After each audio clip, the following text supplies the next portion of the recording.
ఎందుకంటే supreme court judgement కానీ high court జడ్జిమెంట్లు కానీ ఏమని తెలియజేశాయి అని అంటే ఏదైనా రాష్ట్ర ప్రభుత్వం అవసరం అనుకుంటే ఆయా వర్గాలకు రిజర్వేషన్లను పెంచుకోవడానికి అవకాశం ఉంది అని చెప్పడం జరిగింది. ఆర్టికల్ 16(4), ఆర్టికల్ 15(4) అనే ఆర్టికల్స్ ఏం తెలియజేస్తున్నాయి అని అంటే అవసరాన్ని బట్టి రాష్ట్ర ప్రభుత్వాలు అక్కడ ఉన్నటువంటి ప్రజలకు రిజర్వేషన్లు పెంచడానికి అవకాశం ఉంది అని చెప్పడం జరిగింది.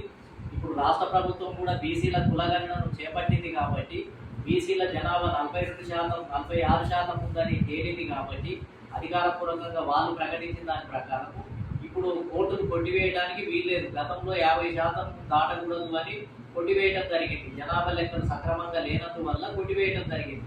ఇప్పుడు రాష్ట్ర ప్రభుత్వం జనాభా లెక్కలను సేకరించిన తర్వాత ఇప్పుడు 42% పెంచడం జరుగుతుంది కాబట్టి ఇది ఖచ్చితంగా ఇంకా కోర్టు కొట్టివేయడానికి వీల్లేదు. రాష్ట్ర ప్రభుత్వం పెంచినటువంటి రిజర్వేషన్లు అమల్లోకి వస్తాయి. ఒకవేళ కోర్టులు ఏమైనా రిపోర్టు కనుక అడిగినట్లయితే ఈ 46% బీసీ రిజర్వేషన్ల సర్వే రిపోర్టును కోర్టు కనుక సబ్మిట్ చేస్తే కోర్టులు సంతృప్తి చెందడానికి అవకాశం ఉంది. కాబట్టి ఇంకా మనం కేంద్ర ప్రభుత్వానికి వెళ్ళి కేంద్ర ప్రభుత్వంలో మోడీని కలిసి రాజ్యాంగ సవరణ చేయాల్సినటువంటి అవసరం లేదు. కాంగ్రెస్ పార్టీ చిత్తశుద్ధి లేకపోవడం వల్ల ఇది ఒక మొక్కుబడి కార్యక్రమంగా మరి చూపించడం కోసం ఇప్పుడు ఏదో ప్రధానమంత్రి దగ్గరికి పోయి మనం అందరం పోయి అడుగుదాము రాజ్యాంగ సవరణ అంటే రాజ్యాంగ సవరణ ఇప్పుడు అయ్యేది కాదు. ఈ రాజ్యాంగ సవరణ అనేది ఒక రాష్ట్రంతో సంబంధం లేదు. మొత్తం భారతదేశంలో ఉన్న అన్ని రాష్ట్రాల ప్రమేయం ఉంది.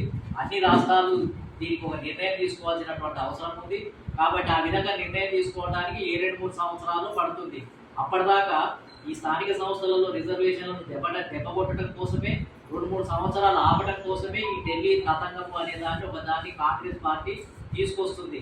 కాబట్టి ఆ విధంగా అవసరం లేదు. ఒకవేళ కోర్టులు కొట్టివేస్తే ఆ తర్వాత ఏంటిది అని అంటే కేంద్ర ప్రభుత్వం దగ్గరికి వెళ్ళడానికి అవకాశం ఉంది. ముందుగానే కేంద్ర ప్రభుత్వం దగ్గరికి వెళ్ళాల్సిన అవసరం లేదు. ఇప్పుడు ఇమీడియట్గా జీవోను జారీ చేసి ఇవి అమల్లోకి వచ్చాయి. మా కాంగ్రెస్ ప్రభుత్వము ఈ స్థానిక సంస్థలలో విద్యా ఉద్యోగ రంగాల్లో 42% మేము పెంచాము అని ప్రకటించాలి.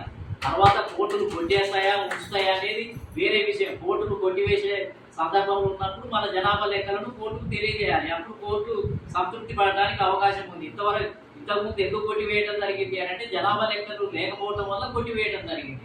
ఇప్పుడు తెలంగాణ రాష్ట్ర ప్రభుత్వం జనాభా లెక్కలను సేకరించి సిద్ధంగా పెట్టుకుంది కాబట్టి ఇప్పుడు కొట్టివేయడానికే వీల్లేదు.